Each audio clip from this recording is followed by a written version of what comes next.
So, do you remember in the 1990s, because we were all around in the 1990s?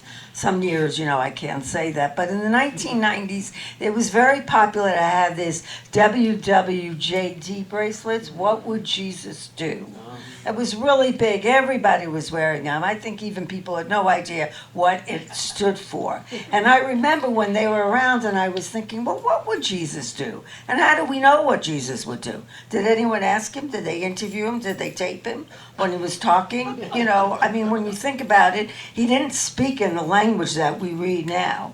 That have been translated, and most of the things he said were written years after he said it. And so I thought, I'm not going to wear a bracelet that said, what would Jesus do? I don't know what Jesus would do. But you know what? Jesus was specific in certain things. And if we forget the whole New Testament and we look at what Jesus said, especially in the Sermon on the Mount, which Gandhi said was the greatest written piece on peace of ever. Gandhi said that. So what did Jesus say? Jesus told us something. He said, you are the salt of the earth, but if the salt loses its saltiness, how can we be made salty again? It is no longer good for anything except to be thrown out and trampled underfoot. You are the light of the world. A town built on a hill cannot be hidden. Neither do people light a lamp and put it under a bowl. Instead, they put it on a stand, and it gives light to everyone in the house. In the same way, let your light shine before others, that they may see your good deeds and clarify your Father in heaven. So, we hear a lot about being a light in the world. We light the Christ candle. We talk about the light within. But salt? Jesus tells us to be like salt. What does he mean? So when we think about salt, first of all, salt is necessary for life. Back in Jesus' days, salt is what preserved food. If we don't have sodium in our bodies, we're in trouble. A lot of people have trouble with too much salt. Well, one time I used to... I was like crazy. Anyway, I was doing triathlons, and I did a triathlon one week, and then the next week I ran the 7-mile bridge run in the Keys. So, and I had been drinking all this water, making sure I was hydrated. I was really prepared and all this, and I'm at work on Monday, and I passed out. And they called the ambulance, and they came, and they took me to the hospital, and the problem was I didn't have enough sodium in my body. We actually need sodium. So salt is what makes life possible. Also, salt, if you think about it, makes food taste better, right? You put salt on it, even if the doctor says you shouldn't put salt, you put it on anyway. Why? Because it makes food taste better. So being salt to me means making this world better. Making anyone's life that I meet better. When we are salt, we are making a difference in this world. We are adding to the world. We are adding something that makes their life better. So that's one reason we need to be salt. Also, salt is found in the ocean. And so we are part of the ocean, like we are part of God, and everything is all in one. So this idea of being salt, and he says, and if it loses its saltiness, it goes, you might as well trample. Well, the word for that in the original language, in Greek or whatever, meant foolishness. Foolishness. So what he's saying is, if we become foolish and we do not use and utilize what we have been given, then we might as well just be trampled under feet. We are of no use. So we have to remember that God has created us, and God has created us to be what? Of service to God and to others. And that God created us in God's image and likeness. Now we have to remember that we were created in God's image and likeness, but we have created God in our image and likeness. So we are jealous, God is jealous. We judge, God judges. We don't like certain people. We think they should go to hell if we believe in hell. We think God does that. But God doesn't do any of that. We do that. That's because we're human. God is love and light and peace and serenity. God is compassion and kindness and goodness. And we also have all of those. But we forget because, people like to have a God that they can see and touch. People will say it to me all the time. Well, this is really good what Unity believes and all this, but I need a God I could see and touch. That's why lots of religions have statues and they have physical things that they can see and touch, because the idea of praying to something that they can't comprehend makes it really hard. So for us in Unity, we go within because we know that God is within us. And there we can see and feel and touch God. So that is salt. So light. We're a light onto this world. And he tells us not to hide our light under a basket. So why do we hide our light? Especially in Unity. So I guarantee if I went around and interviewed every person here, there would be something absolutely positive that has come out of your life as a result of these teachings. But do you share that with anyone? A lot of times we don't want to share. First of all, people look at us like we're crazy. You try and explain Unity to some people. It's like just so beyond their comprehension. And so you're sitting there Unity. What is Unity? Okay, we believe in one presence, one power. God is within us. I start reciting those 5 principles because I can't really explain what I have gotten from Unity. So there's 2 reasons that we tend to hide our light. One is that we feel we don't deserve it. There's a part of us often that feels like, who am I to show this light? Who am I? I'm just a normal person. What have I got to share with anyone? And the other part is that we're afraid if we share it, people are going to think, well, what an ego they have. So there's 2 main reasons. And this thing about not sharing it is really difficult because we say the Christ is within us. But when sometimes we're asked to allow that Christ to come through, we're like, well, maybe my light's a little dim today. I don't know. I don't know if I can do this. So, and for me, I got on the spirituality path because I was selfish, self-centered, and I wanted to improve my life. That's another reason I wanted to share. I'm improving my life. My life's getting better. You know what, to the rest of you. So I am working a program, and I'm doing my thing, and I'm praying, and I'm meditating, and I've really got it. I'm going on retreats. I'm going into silence for a month. I'm just like, I'm doing it all, and I think this is great because I am getting more spiritual, whatever that means. We'll talk about that next week. But I'm getting more spiritual. So I'm sitting, we had a meditation center, my husband and I, and we had a big meditation hall. And I'm sitting there meditating, and I'm on my cushion, and I'm feeling really good about myself because I'm meditating. And, anytime you meditate, you get like a little gold star or something. And I hear a voice, and the voice says, apply to ministerial school. Now, I was already a licensed Unity teacher. And I'm like, apply to ministerial school. First of all, my husband and I have this retreat center. I am the cook. I am the office person, and I am one of the janitors. He's the other one. So what is going to happen if I go to ministerial? And why should I go to ministerial school? And then I heard the voice again.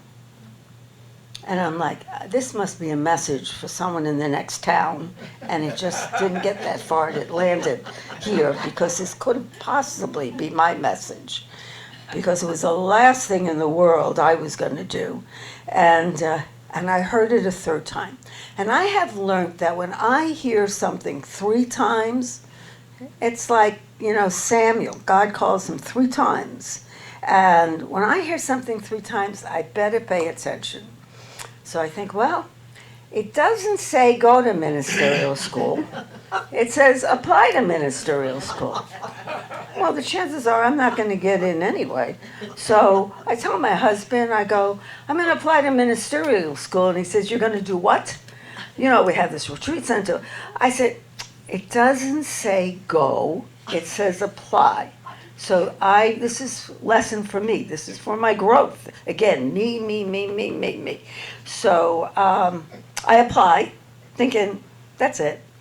And I answered the questions really fast, and it was a lot of pages. I really didn't take a lot of time on it, thinking this is just this experience. I have to think about these questions. So I answer them, and then I get an invitation to go to Unity Village for an interview. And my husband says to me, well, what are you going to do now? I said, well, I'm going to Unity Village. This is why I was told to apply, because I love Unity Village, and now I have another reason to go to Unity Village. It's like a vacation. So I go to Unity Village. Right before I go, I lose my voice. Now, I'm applying for ministerial school, and I have no voice. And one of the people who interviewed me said, what in your consciousness caused you to lose your voice? And I was like, well, I have a cold. I didn't think I was going to get in. And then I had to go for a psychology test, and the psychologist said to me, he says, you have a problem with authority figures. And I said to him, I put down that I was a recovered alcoholic. That means I have problems with authority figures. That is part of who I am. So it's not a big reveal here. I told you that at the beginning. Anyway, I'm just like going on and on. I go home. Everybody's getting their letters they were accepted. I'm not getting anything. I think, well, I did what I was supposed to do. And then I get the letter. Now I have to figure out that, what do we do with this retreat center? Well, that's another story, because that's unbelievably miraculous how God worked in my life. And the thing is that I couldn't believe that that's what my higher power wanted me to do. First of all, I hated talking in front of people. I hated it. It was like it's one of the things that most people, the biggest fear that people have is talking in front of people. And so I thought, well, I won't be a minister in the church. I'll do chaplaincy. And I decided I was going to do chaplaincy in prisons.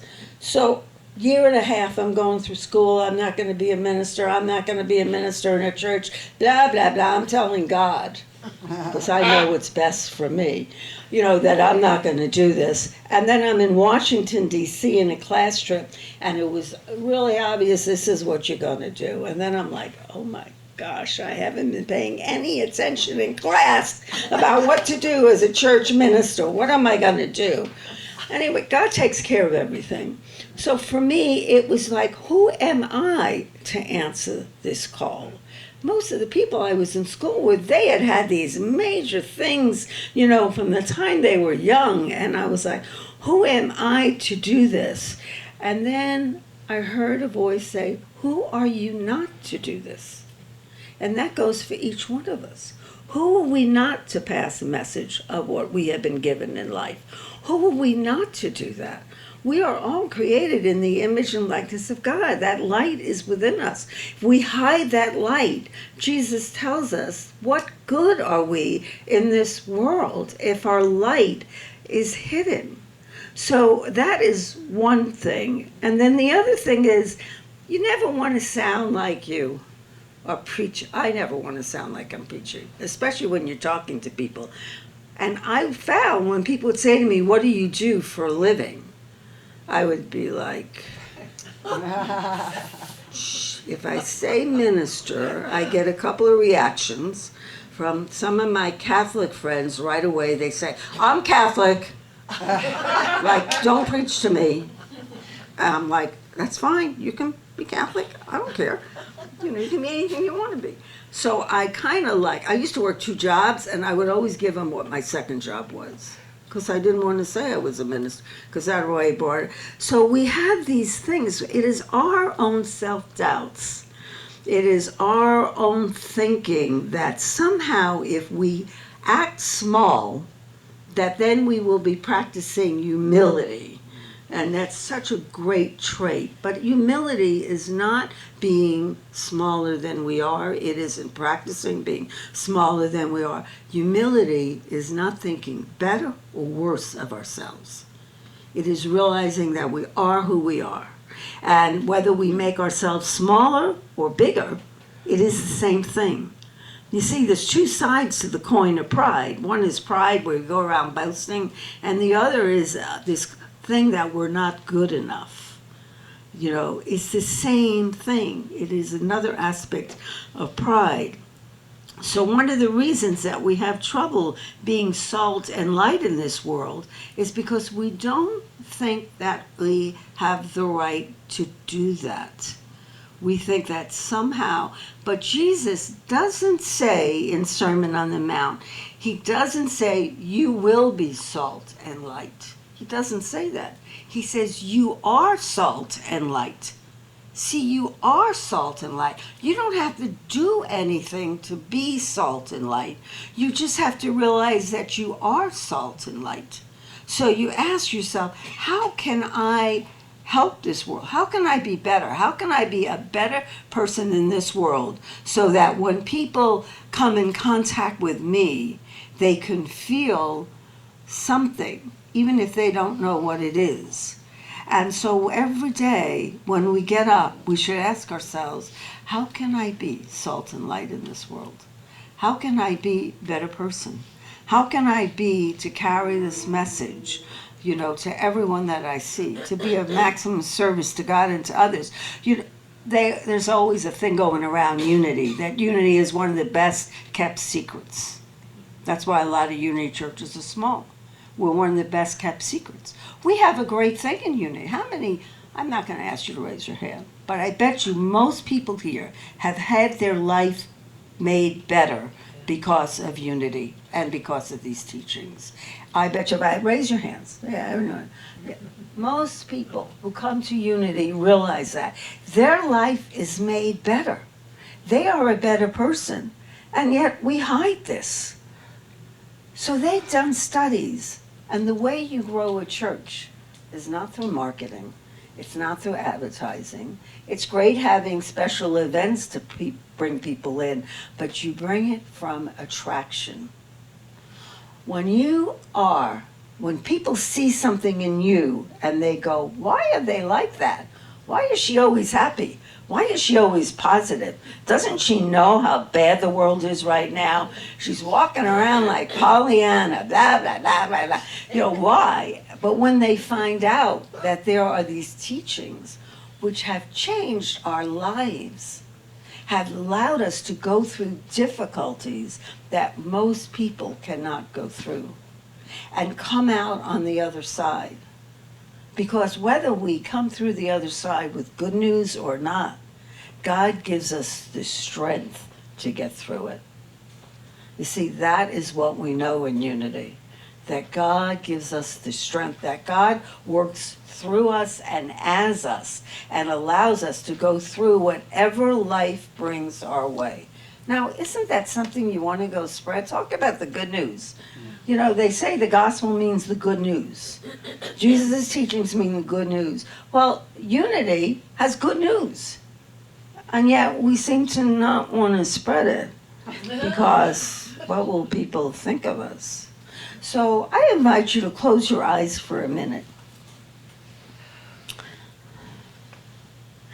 and take a moment to think about all the good things, all the amazing times that unity, that the God that we understand, that this God that is love and peace and kindness and compassion and joy that is within us, gets us through the difficult times. Because either God is or God is not. Either God is everything or God is nothing. And that means that God is with us through all the times in our life.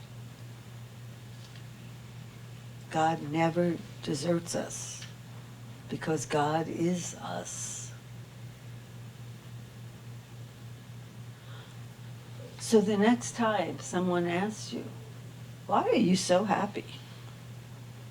Or asks you what it is, or where do you go to church, or whatever, I invite you to try and remember that you are the salt and the light, and to let your light shine, and to better this person's life by allowing them to know that God is love. God is always with us.